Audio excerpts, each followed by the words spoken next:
নিরস্ত্র অবস্থায় রাস্তায় নেমে বলেছে আমরা মানব ঢাল, বুকের ভিতরে তুমুল ঝড়, বুক পেতেছি গুলি কর।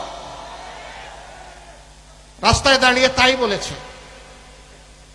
ওই আন্দোলনের সময় ওরা গ্রাফিতে লিখেছে। মিরপুর 10 নম্বর থেকে সংসদ ভবনের দিকে যাচ্ছি, হঠাৎ করে একটা পিলারের দিকে আমার নজর পড়ল। পিলারে একটা স্লোগান লেখা, চমৎকার স্লোগান, রক্ত গরম মাথা ঠান্ডা। কি চমৎকার!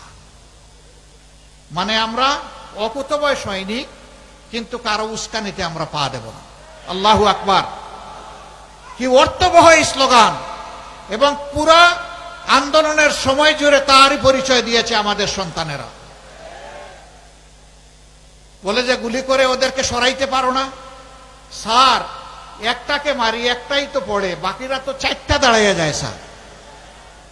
হ্যাঁ, এই জাতির মধ্যে সেই বীর সন্তানদের জন্ম হয়ে গেছে। এখন আর কাপুরুষ এবং চুরের দল এখানে সুবিধা করতে পারবে না ইনশাআল্লাহ।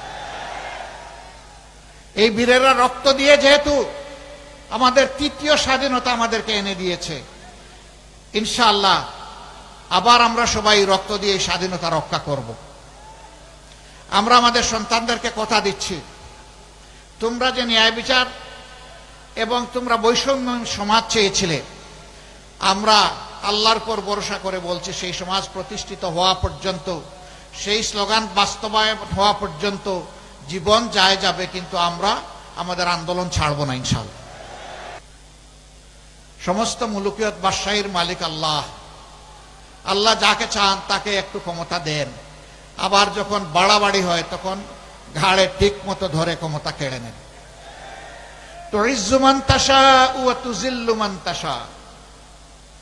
যেই পুলিশ একসময় বাধ্য হয়েছে স্যালিউট একবারের জায়গায় 3 বার দিতে, সেই পুলিশ এখন আবার হাতে হ্যান্ডকাপও লেগেছে।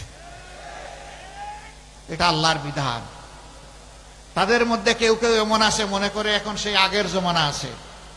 এখন কোর্ট থেকে, কাস্টডি থেকে যখন তাদেরকে নেওয়া হয়, তখন দেখি যে মাথা গরম করে আগের মতোই কথা বলে।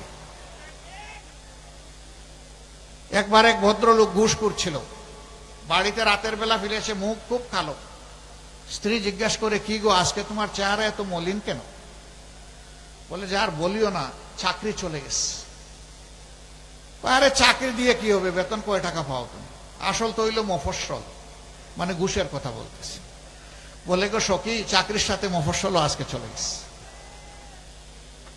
এখন আর কেউ গেলে আমাকে আর কিছুই দেবে না, 1 গ্লাস পানিও আমার হাতে তুলে দেবে না। হ্যাঁ, আপনাদের চাকরির সাথে আপনাদের মফস্বলও নাই। এখন আর মাথা গরম করে কোনো লাভ নাই। এই আন্দোলনে আমাদের সন্তানেরা দায়িত্বশীল ভূমিকা পালন করেছে।